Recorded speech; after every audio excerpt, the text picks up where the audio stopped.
नमस्कार, मैं हूं रवि अवस्थी और नॉकआउट में आपका स्वागत है। आप इस वक्त की सबसे बड़ी और खौफनाक खबर को अच्छे से जान लीजिए।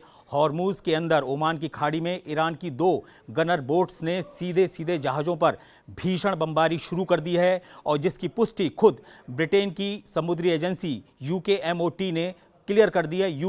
UKMTO उसने एकदम क्लियर कर दिया है कि ईरान ने के 2 गनर बोट्स ने हमला शुरू कर दिया है। और ये खबर तब आई है जब ट्रंप ऐलान कर रहे थे कि हमारी सोमवार को एक बहुत बड़ी मीटिंग शायद पाकिस्तान में हो सकती है या इस्लामाबाद में हो सकती है। तो सवाल उठता है कि ईरान ने अचानक इतना बड़ा कदम अमेरिका के खिलाफ कैसे उठा लिया, जब इस वक्त ईरान के ऊपर सबसे भयानक दबाव अमेरिका का, पाकिस्तान का, तुर्की का, मिस्र का, इन सारे देशों का जो दबाव है, उसके बावजूद ईरान ने इतना बड़ा कदम कैसे उठाया। और ये हैरान करने वाली खबर का हम आपको पूरा डिटेल बता रहे हैं। साथ ही हम आपको ये भी बता रहे हैं कि ईरान ने कैसे 1 घंटे में ट्रंप के 7 झूठों का पर्दाफाश कर दिया है। 1 घंटे में जो 7 झूठ ट्रंप ने बोले थे, उसकी एक एक झूठ का पर्दाफाश ईरान के एक जो नेता हैं, आपको मैं बता दूं, गालिबाफ, जो मेरे ठीक पीछे हैं, इन्होंने उसकी धज्जियां उड़ा के रख दी हैं और पूरी दुनिया को बताया है कि ट्रंप कैसे दुनिया को गुमराह कर रहे हैं ईरान के बारे में और उस डील के बारे में, जिसके बारे में संभावना थी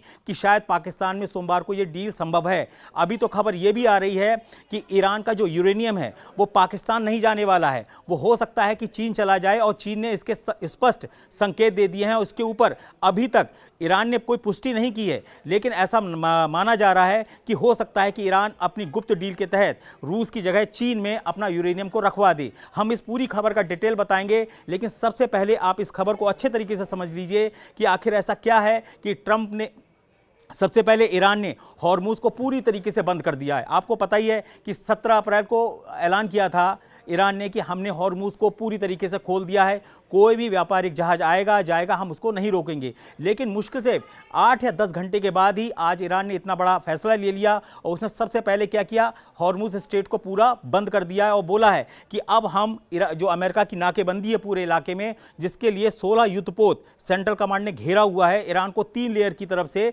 उसके खिलाफ ईरान की तरफ से एक तरीके से जिहाद स्टाइल में युद्ध शुरू हो गया है। मैं वर्ड इसलिए जिहाद वर्ड यूज़ कर रहा हूं क्योंकि आज तेहरान के अंदर मुस्तफा खामनेई का एक टेलीग्राम चैनल पर पूरा स्टेटमेंट आया है जो आपको चौंका देगा। शायद ये 40-45 दिन के युद्ध में पहली बार ऐसा हुआ है कि मुस्तफा खामनेई की तरफ से अमेरिका के खिलाफ इतना बड़ा और भयानक स्टेटमेंट दिया गया है। मुस्तफा खामनेई ने क्या बोला है अपने संदेश में, वो आप जान लीजिए। उन्होंने बोला कि हमारी बहादुर नौसेना हॉर्मूज़ के अंदर हमारे दुश्मन अमेरिका को एक कड़वी हार देने जा रही है और जिसकी हमने शुरुआत कर दी है। और इसी से जुड़ी एक खबर आ रही है कि ईरान ने अब तक का अपने सबसे गुप्त हथियार या कहिए सबसे ताकतवर ड्रोन गाजा को उतार दिया है। ये एक ऐसा गाजा ड्रोन है जिसके बारे में दावा किया जाता है कि जो अमेरिका का MQ-9 रिपर ड्रोन है उसका भी ये बाप है। बाप किस मायने में, इसका भी हम आपको पूरा डिटेल देंगे। लेकिन इन खबरों पर जो मैं आपको बता रहा हूं उस पर अपनी सख्त और एकदम चौंकाने वाली टिप्पणियां करिएगा, जरा भी झिझकने की जरूरत नहीं है। जो भी बात हो स्पष्ट तरीके से बोलिए। आपको क्या लगता है कि ईरान अमेरिका के सामने घुटने टेकेगा? फिलहाल जो खबरें आ रही हैं उसके हिसाब से ईरान रत्ती भर घुटने टेकने वाला नहीं है। और इसके पीछे जो पूरा खेल निकल के आ रहा है वो आ रहा है रूस और चीन का, जिन्होंने आखिरी वक्त में पूरी तरीके से पासा पलट दिया है। और जो general Munir, field marshal general Munir, Pakistan के जो सेना प्रमुख हैं, जो तेहरान की आड़ में अमेरिका के साथ एक खेल खेल रहे थे, उनकी पूरी पोल पट्टी खुलना शुरू हो गई है। दावा किया जा रहा है कि जनरल मुनीर को ट्रंप ने अपना एक अमेरिकन एजेंट की तरह इस्तेमाल किया और उनसे ईरान की वो खुफिया जानकारियां हासिल करने की कोशिश की जो शायद आसानी से अमेरिका या इजराइल को नहीं मिल सकती थी, या शायद जहां CIA और मोसाद फेल हो रहे थे उसके खिलाफ एक तरीके से अमेरिका ने जो है वो जनरल मुनीर का इस्तेमाल किया है और जनरल मुनीर एक मोहरे की तरह इस्तेमाल किए गए हैं। अब ये नहीं समझ में आ रहा है कि जनरल मुनीर ने ये काम दबाव में किया है या अपनी इच्छा से किया है कि पाकिस्तान की वाहवाही हो जाए, पूरे वर्ल्ड में पाकिस्तान का कद ऊपर उठ जाए और जो एक कहते हैं ना पाकिस्तान के अंदर जो रोजी रोटी का संकट है उसको दूर कर दें। अब किस लालच में ये जनरल मुनीर ने काम किया है इसका भी मैं आपको पूरा डिटेल बताऊंगा। पहली खबर आप अच्छे तरीके से ये समझ लीजिए कि हॉर्मूज़ ईरान ने पूरी तरीके से बंद कर दिया है। उसकी जो स्पीड बोट होती हैं, जो गनर बोट्स होती हैं, उन्होंने जहाज़ों पर हमले शुरू कर दिए हैं। दावा किया जा रहा है कि अमेरिका के जो 16 युद्धपोत थे उनमें से एक भी युद्धपोत जो ईरानी युद्धपोत जो गनर बोट्स हैं उनको रोक नहीं पाई हैं, उन्होंने सीधा जहाज़ों के ऊपर अटैक किया है। तो ये हैरान करने वाली बात सामने आ रही है कि आखिर ये कैसे संभव है। और दूसरी इंपॉर्टेंट बात यह है कि जो ईरान की स्पीकर हैं, ईरान की संसद के स्पीकर मोहम्मद बागेर गालिबाफ, उन्होंने बोला है कि मैंने ट्रंप के साथ झूठ पकड़े हैं और उन्होंने पूरी दुनिया को बताया है कि कैसे जो ट्रंप हैं वो पूरी दुनिया को ये बताने की कोशिश कर रहे हैं कि ईरान घुटनों पे आ गया है। उन्होंने बोला है कि ट्रंप ने जो सबसे पहला और बड़ा झूठ बोला, उसके मुताबिक उन्होंने जो बोला था कि ईरान हमसे बातचीत के लिए गड़गड़ा रहा है, वो चाहता है कि ये सीज़फायर हो और आगे भी लंबा हो। उन्होंने कहा ये बिल्कुल गलत है, ऐसी हमारी कोई बात नहीं।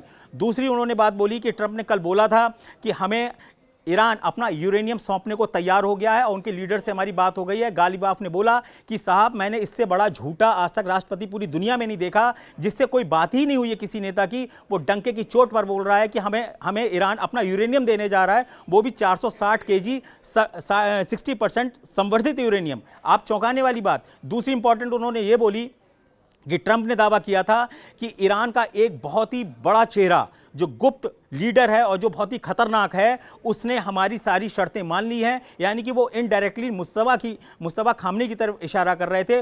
उसके ऊपर भी गालिबाफ ने बोला कि एकदम सफ़ेद झूठ है। आज तक मुस्तफा खामनी की अमेरिका के किसी अधिकारी या किसी एजेंट या किसी बिचौलिए से, यहाँ तक कि पाकिस्तान के किसी भी अधिकारी या जनरल मुनीर से किसी से कोई बात ही नहीं हुई है। उनसे आज तक कोई मिल ही नहीं पाया है। उनका जो थोड़ा बहुत जो अटैचमेंट है या जिसके बारे में जो छोटी मोटी जानकारी कोई रखता है, तो उसमें से उन्होंने दो देशों के नाम लिए हैं। एक बताया है रूस और दूसरा बताया है चीन। तो कहने का मतलब यह है कि जो ईरान के हमले हैं वो और हॉर्मुज में स्टार्ट हो गए हैं और ऐसा दावा किया जा रहा है कि 22 अप्रैल से एक बहुत ही भीषण हमला अप्रैल में स्टार्ट हो जाएगा, 22 अप्रैल से। और इसके लिए सबसे बड़ी तैयारी क्या की है? सबसे बड़ी तैयारी ये की है कि जैसे ही ट्रंप को पता चला कि ईरान ने पूरा हॉर्मुज स्ट्रेट को बंद कर दिया है और उनकी जो 16 युद्धपोतों की जो नाकेबंदी है उसको तोड़ने के लिए ईरान हमले शुरू कर रहा है। और उसने सबसे पहले क्या किया है कि जंगी युद्धपोत पर हमला करने से पहले उन युद्धपोत को उस मैदान से हटाना शुरू कर दिया है जो सीज़फायर के दौरान एंट्री कर गए थे।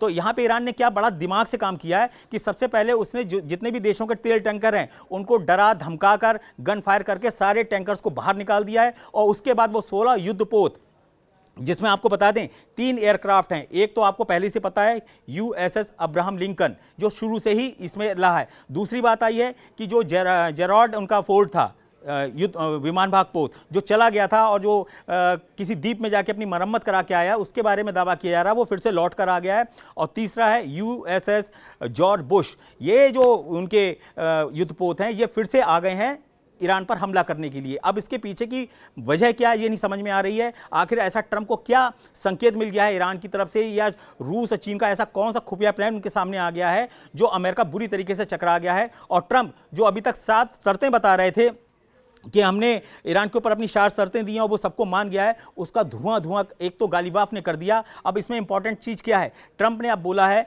कि अब हम ईरान के ऊपर भीषण बमबारी करने जा रहे हैं। और इसका सबसे बड़ा जो सबूत है उसके 2 हमको मिले। एक तो आपको बता दें इजराइल और जॉर्डन 2 ऐसे बड़े एयरवेस हैं वहाँ पर जहाँ पर 75 एयरक्राफ्ट अमेरिका ने उतारे हैं, जिसमें F-22 रैप्टर भी पहुंच गया है और उनके कुछ मिलिट्री एयरक्राफ्ट गए हैं जो भारी मात्रा में गोला बारूद लेके पहुंचे हैं। और यह साफ संकेत है कि अमेरिका अब ईरान के ऊपर एक बड़ा हमला करने जा रहा है। और ये जो जहाज़ हैं ये आज से अभी से लगभग 48 से 72 घंटे पहले इजराइल और जॉर्डन पहुंच चुके हैं।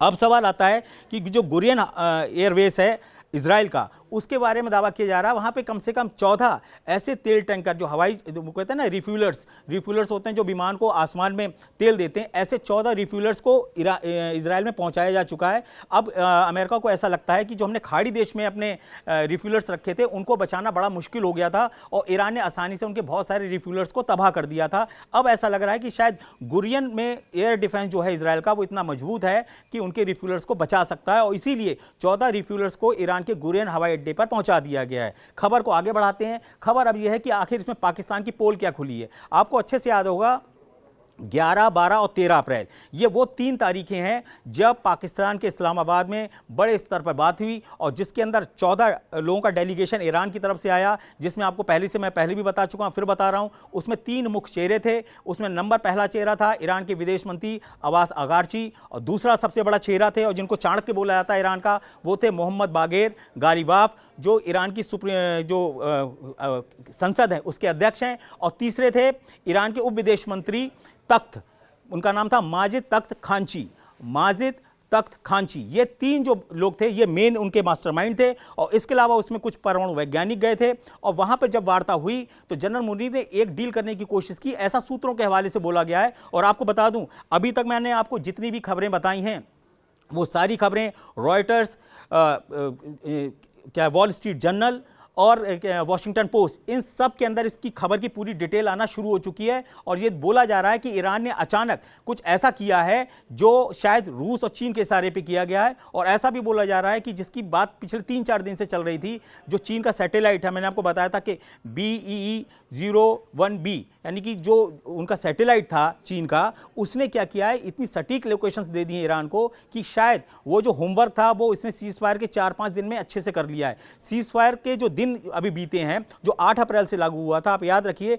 8 अप्रैल से लेकर और अब तक जो वक्त मिला है ईरान को, उसमें 3 चौंकाने वाली चीजें आई हैं। और उसी के आधार पर दावा किया जा रहा है कि ईरान ने तो बहुत स्पीड में अपना काम किया है। पहली ये आई है कि जितने भी मिसाइल अड्डे अमेरिका ने अपने B-2 बम्बर शक से उड़ाए थे या इजराइल ने उड़ाए थे, उसकी ज़बरदस्त तरीके से मरम्मत वो कर चुका है। दूसरी इंपॉर्टेंट बात ये आई है उसके अंदर कि ईरान की जो नौसेना थी उसको जो डिप्लॉय करना था उसको उन्होंने पूरी ताकत से कर लिया है। और कुछ खबरें तो यहाँ तक आ गई हैं, जो इनकी खलील मिसाइल है और जो सेजिल मिसाइलें हैं वो भी बड़ी मात्रा में बची हुई हैं। हाँ, भले ही वो दब गई हों, लेकिन ऐसा नहीं है कि वो पूरी तरीके से मिसाइलें ख़त्म हो गई हैं। और इन जो सीज फायर के दौरान जो किया है ईरान ने, उसने अपनी उन मिसाइलों को रिकवर कर लिया है। तो अभी कहने की स्थिति यह है कि ईरान ने फिर से अपने आप को रिकवर कर लिया है। इधर अमेरिका ने भी अपने गोला बारूद को बहुत बड़े पैमाने पर जुटा लिया है। जो जॉर्डन और इजराइल से जो खबरें आ रही हैं उसमें स्पष्ट है कि 75 एयरक्राफ्ट अब तक लैंड कर चुके हैं जॉर्डन और इजराइल के अंदर।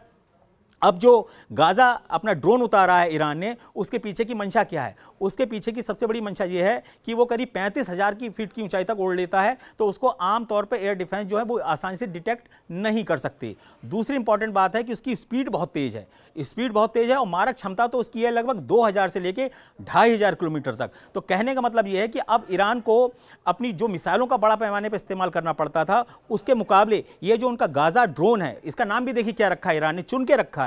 गाज़ा का बदला ले रहे हैं, ईरान का अपना हमला करेगा और उस गाज़ा से वो इजराइल, गाज़ा ड्रोन से इजराइल पर और खाड़ी देशों में जितने भी अमेरिकी अड्डे हैं 60 के करीब बताए जाते हैं, उन पर फिर से वो अटैक करेगा। ऐसा वो उसने एक संदेश दे दिया है। और इसके अंदर एक और बात बता दें, जो गाज़ा ड्रोन है उसकी रेंज तो मैंने आपको बता दी 2000 किलोमीटर है, लेकिन उसकी सबसे बड़ी खासियत क्या है? उसकी सबसे बड़ी खासियत यह है कि एक गाज़ा ड्रोन जो है वो कम से कम 13 बड़े हैवी बम्स को उठाकर ले जा सकता है और गिरा सकता है, और वो भी बड़ा सटीक मार करता है। उसकी जो मारक क्षमता की जो एक्यूरेसी है वो 90% प्लस बताई जा रही है, यानी कि अगर उसको कहीं पर टारगेट सेट किया जाता है तो उसके 90% जो निशाने हैं वो अचूक हैं। दूसरा उसमें इंपॉर्टेंट क्या है कि करीब 500 kg का पेलोड है, तो 500 kg का पेलोड अगर वो एक जगह पे आसपास में गिराएगा तो वो इलाका आप समझ सकते हैं कि अगर कोई जो हाई क्वालिटी का बारूद जब फटेगा 500 kg की तादाद में और वो भी इतनी ऊंचाई से जब बॉम्ब गिरेगा उसका इंपैक्ट होगा, तो वो अपने आप में एक कहते हैं ना तबाही सुनामी होगी, तबाही की सुनामी। तो यहां पर जो गाज़ा को अब लॉन्च किया है वो हैरान करने वाला है। और ट्रंप को यही चक्कर समझ में नहीं आता है कि जब वो समझते हैं कि ईरान सबसे ज़्यादा कमज़ोर हो गया है, उसी वक्त कोई ना कोई ऐसा हथियार आ जाता है या कोई ना कोई ऐसी स्ट्रेटेजी सामने आ जाती है जो अमेरिका को बैकफुट पर लाने को मजबूर कर देती है। और ट्रंप इसीलिए बार बार अपने जो उनके, आपको बता दें, स्टीव विटकॉफ, इनसे बहुत परेशान है कि यार तुम बात कुछ करके आते हो, निकलता कुछ और है। जनरल मुनीर मुझे कुछ बताते हैं, तुम कुछ और बताते हो। जनरल मुनीर ने उनको भरोसा दिला दिया था कि आपको ईरान अपना यूरेनियम सौंप देगा, ऐसी खबरें हैं, अपुष्ट खबरें हैं। फिर मैं बता रहा हूं, ये अपुष्ट खबरें हैं कि ये जो ट्रंप के दिमाग में यूरेनियम वाली बात घुसेड़ी, ये जनरल मुनीर ने डाली कि सर मैंने सब बात कर ली है, तेहरान के सारे लोग घबरा चुके हैं आपसे, आप तो युद्ध के डैडी हैं, युद्ध के अब्बा हैं, आप ऐसे समझ लीजिए, और ईरान आपसे डर रहा है, ईरान आपको अपना यूरेनियम दे देगा। हाँ, उनका जो यूरेनियम है वो तबाह हो गया। इसीलिए ट्रंप ने कल क्या बयान दिया कि मुझे पक्की खबर मिल गई है कि ईरान हमें अपनी परमाणु धूल, यानी कि वो यूरेनियम को परमाणु धूल बोल रहे हैं, वो हमें दे देगा ईरान। तो आप सोचिए कि ट्रंप जो हैं वो किस तरीके से एक मुंगेरी लाल के सपने ईरान युद्ध में देख रहे हैं। और इसका सबसे बड़ा प्रमाण ये मिलता है कि उनने जनरल मुनीर के ऊपर इतना आंख मूंद के भरोसा कर लिया। उनको यही समझ में नहीं आ रहा है कि आप सुपर पावर हो, अमेरिका सुपर पावर का दम भरता है। दुनिया में सबसे ज़्यादा हवाई अड्डे पूरे वर्ल्ड में अगर आज हैं तो 480 के करीब बताए जाते हैं पूरे वर्ल्ड में सैन्य अड्डे हैं अमेरिका के। वो एक ऐसे देश पर यकीन कर रहा है जिसका कोई वजूद ही नहीं है ईरान के सामने। वो पाकिस्तान पे कर रहा है जिसकी बोलचाल, वैसे एक बात बताएं, एक तरीके से ट्रंप को उनका बिल्कुल सही साथी मिला। जैसे ट्रंप की बात का कोई भरोसा नहीं, वैसे पाकिस्तान के वादों का भी कोई भरोसा नहीं है। तो दोनों की जोड़ी बड़ी अच्छी मैच हो गई है और दोनों ने एक दूसरे पे भरोसा कर लिया और दोनों ने ये मान लिया कि अब जो ईरान है वो घुटने टेकने जा रहा है, वो हमको अपना यूरेनियम भी दे देगा, उसके अलावा उसकी मिसाइलें भी हमने तबाह कर दी हैं। और वो हॉर्मुज स्ट्रेट में जो हमने उसका नाकेबंदी की है 3 लेयर से की है, ओमान की खाड़ी, फारस की खाड़ी और हॉर्मुज स्ट्रेट, ये पूरे इलाके में 3 तरीके से ईरान को घेरने की कोशिश की गई है कि एक लेयर से अगर निकलेगा तो दूसरी में फंसेगा, दूसरी से नहीं तो तीसरी में फंसेगा। ये इसकी तैयारी कर रहा है। तो उतनी देर में उसने हॉर्मुज को ही बंद कर दिया और हमले भी शुरू कर दिए। अब सबसे बड़ा सवाल ये है कि जो अमेरिका को जो चोट पहुंची है हॉर्मुज स्ट्रेट के बंद करने से, वो सबसे बड़ी बात तो ये है कि ट्रंप जो कल तक रॉयटर्स पे चीख रहे थे, एसोसिएट प्रेस के ऊपर चीख रहे थे, सीबीसी न्यूज़ के ऊपर इंटरव्यू दे रहे थे, उनका मुंह जरा सा रह गया है कि ये इसने ईरान ने किया है। और आज जो तेहरान के अंदर से जो खबर निकल के आई मुस्तफा खामनेई की कि हमारी बहादुर नौसेना आपको एक कड़वी हार देने जा रही है हॉर्मुज के अंदर और हमारे हमले शुरू होने जा रहे हैं, उसने तो ट्रंप का बिल्कुल ही धुआं निकाल के रख दिया है। अब सबसे बड़ी खबर यह है कि जो पोल थी, पाकिस्तान की पोल कैसे खुली? पाकिस्तान की पोल इस तरीके से खुली कि उन्हें पूरा यकीन था कि अगर मंडे से सही तरीके से मीटिंग होगी तो हम पूरा यूरेनियम भी उनसे रखवा लेंगे और उनसे सारी चीज़ों पर दस्तखत कर लेंगे। यहीं पर जो गालिबाफ हैं, यही हैं वो मोहम्मद बागेर गालिबाफ, इनको आप अच्छे से देख लीजिए। और ये जब ईरान की संसद में चीखते हैं और जब बोलते हैं कि अमेरिका का नाश हो, अमेरिका को हम खत्म कर देंगे, तो इनके संग पूरी जो पलटन होती है ना, वहाँ संसद जितने भी होते हैं सब खड़े हो जाते हैं वर्दी में। और जो वर्दी पहन के बैठते हैं, ये आपको मैं बता दूं, ये वर्दी पहन के बैठते हैं ईरानी संसद के अंदर। और इनका जो ऑरा है, ये खुद आपको बता दें, ये खुद पहले एयरफोर्स में एक माहिर कमांडर रह चुके हैं IRGC के, और वहाँ से निकल के ये ईरानी संसद पहुँचे हैं। तो आप समझ सकते हैं कि एक फौजी का दिमाग और अगर वो किसी जिद पर आ जाए तो कैसा होता है। तो अगर देखा जाए कि ट्रंप की जिद का कोई जवाब दे रहा है तो हकीकत में वो गालिबाफ दे रहे हैं, क्योंकि अब्बास अगारची जो है वो डिप्लोमेट हैं, वो बहुत ही आराम से सलीके से बात करते हैं। उनके बात करने का तरीका और इनके बात करने के तरीके में कोई मैच ही नहीं है। अब आते हैं हम मेन खबर पर कि पाकिस्तान की पोल क्या खुली है और चीन क्या कर रहा है। चीन ने सीधा बोला है कि अगर वास्तव में ईरान का यूरेनियम सबसे बड़ा संकट है तो चीन इस बात की गारंटी देता है कि हम ईरान का यूरेनियम पूरी सुरक्षा के साथ रखेंगे, उसका कोई उपयोग नहीं होगा, और गारंटी के साथ हम इसे तब तक अपने पास रखेंगे जब तक कि पूरी दुनिया को यह ना लग जाए कि ईरान किसी भी तरीके का कोई न्यूक्लियर हथियार बनाने में इंटरेस्ट नहीं रखता है। लेकिन ट्रंप को यह भी बात चुभ रही है कि कल तक तो रशिया बोल रहा था कि मैं गारंटी देता हूं, आप हमें ईरान का यूरेनियम दे दो, आज तो चीन भी बोलने लगा है। तो अब उनका दिमाग ठनक रहा है कि ये तीनों लोग अब तो खुलकर सामने आ गए हैं। और आपको बता दें इस वक्त क्या चल रहा है।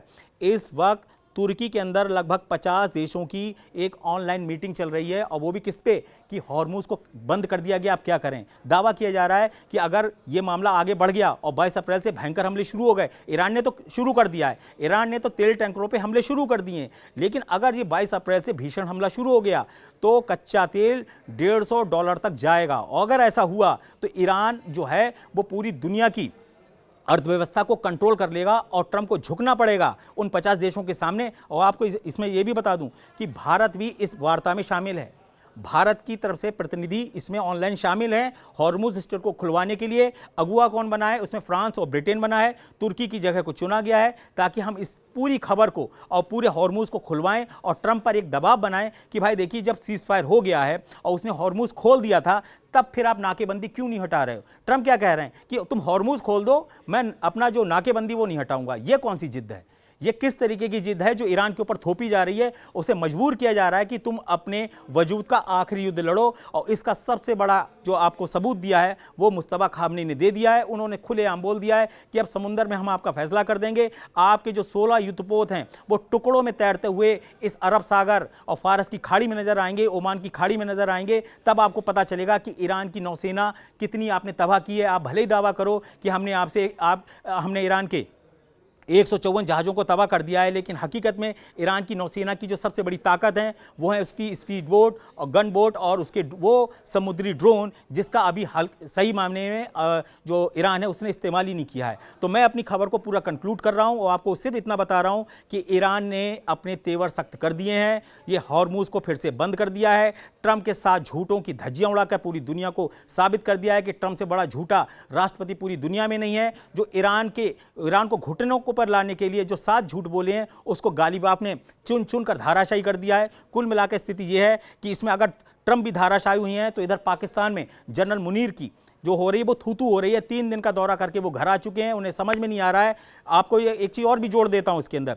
पहले ये खबर आई थी कि तेहरान से सीधे वाशिंगटन जाने वाले हैं जनरल मुनीर। अब पता चला है कि जब ये पोल पुट्टी खुलने लगी तो वो तेहरान से सीधे पाकिस्तान आ गए, यानी कि वहां नहीं गए। तो कहने का मतलब यह है कि पाकिस्तान में सोमवार को मीटिंग होगी या नहीं होगी, इस पे भी अब संशय के बादल उठ गए हैं। अब देखना होगा कि ईरान को काबू करने के लिए ट्रंप जो है अपना कौन सा ट्रैप लाते हैं या क्या करते हैं। कुल मिलाकर आपकी जो भी इस पर अपने विचार हों, जो भी टिप्पणियां हों, जो चीज़ें मेरी सही नहीं लगी हैं या जो अच्छी लगी हैं, उन सब के ऊपर खुलकर बोलिए, खुलकर लिखिए और मुझे बताइए कि आपके हिसाब से ईरान ने जो अपना कदम उठाया है हॉर्मुज स्ट्रेट को बंद करने का और ईरान पर अमेरिका पर हमला करने का, उससे आप कितना इत्तेफाक रखते हैं, उसके समर्थन में आप कितने हैं, उसके विरोध में कितने हैं और ये युद्ध अब किस तरफ जा रहा है, इस पे आप अपनी टिप्पणियां जरूर करिएगा। तब तक के लिए जय हिंद। नॉकआउट में आज सिर्फ इतना ही।